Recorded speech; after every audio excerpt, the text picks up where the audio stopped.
Hey, buddy, and welcome. I came across this article from CUFI in relation to my own country of Ireland. But I want to let the people of Israel know that not everybody in Ireland is anti Semitic. There are those of us, like myself, who love Israel, who have been to Israel, who believe that Israel has the right to defend itself and has the right to exist. And I must remind the leaders of the world and also my own people and my own government that they have forgotten that it was not Israel that started this conflict. It was Hamas that started this conflict. Even though my government has recognized the Palestinian state, even though our Taoiseach, our Prime Minister, has said that the people of Ireland recognize the Palestinian state, he does not speak for me or for those that I know. People like myself will never recognize a Palestinian state because we know the truth, and I spent nearly 30 years researching and reading about the Arab-Israeli conflict. And I know the propaganda that Hamas does. And what they say the death toll is in, I know for a fact that there's no way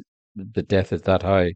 Because we even know recently that they claimed that 14,000 people that died was proven to be false. And I think it is time for people like you to start doing your own investigations and not believe the lies that are coming out of Gaza. Okay, now let's get on to the article in question. The mental gymnastics occurring inside the anti Semitic political world are, well, mind boggling. Ireland has been vocally accusing Israel of committing genocide in Gaza since shortly after October 7th. However, in a move that raises a few eyebrows, the Irish government is now seeking to broaden the definition of genocide in order for it to actually encompass Israel's actions. Irish Taoiseach, their leader, Micheál Martin, told the legislature he hopes to broaden the criteria by which genocide is judged in order to find Israel guilty. Apparently, the current definition is very narrow. Why would they even need to change the definition of genocide if Israel has already committed genocide? The answer is that Israel is not committing genocide and the Irish government is admitting it. This approach is the same as changing the rules of a game to achieve a desired outcome because of not being able to win fairly. If Israel's actions really constitute genocide under the existing definition, then there would be no need to broaden the word's meaning. Ireland is playing a dangerous game here. Falsely accusing Israel of something they are not doing is liable. In fact, it is an anti-Semitic blood libel. It seems the only purpose of this is to stir up hatred against the Jewish state and will likely increase anti-Semitism in Ireland and beyond. Ireland's actions are clearly anti-Semitic. The International Holocaust Remembrance Alliance working definition of anti-Semitism, which is widely accepted internationally, was endorsed by Mr. Martin's Irish government, states that anti-Semitism includes applying double standards by requiring of Israel a behavior not expected or demanded of any other democratic nation. So why is Ireland doing this? Aside from being anti-Semitic, they need to justify their anti-Israel stance in order to not have their actions undone by their own laws. The Irish government also want to turn more people against Israel.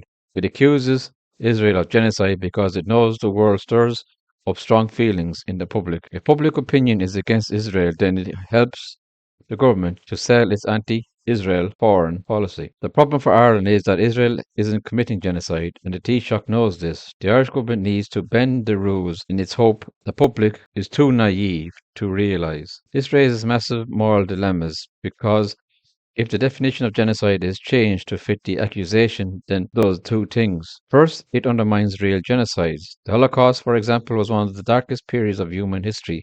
6 million Jewish men, women, and children were exterminated in death camps simply because of their ethnicity. There was such death and brutality that there are fewer Jews living today than there were before the Holocaust, some 80 years ago.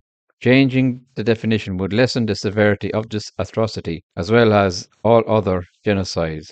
It would diminish the real suffering of real victims of real genocides. Second, it undermines legitimate wars against terror. Changing the definition will mean that many common actions of warfare will suddenly fit the definition of genocide. Wars won't be wars anymore, they'll be genocides.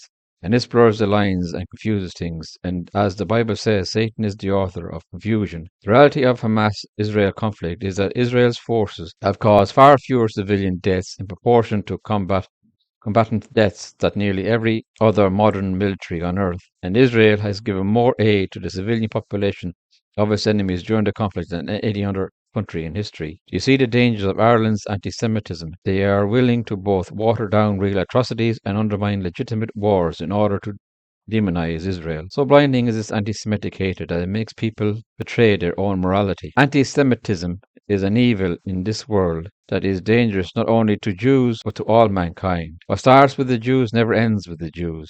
And as the Bible shows, what starts in Israel doesn't end in Israel. It encompasses the world both for good and bad.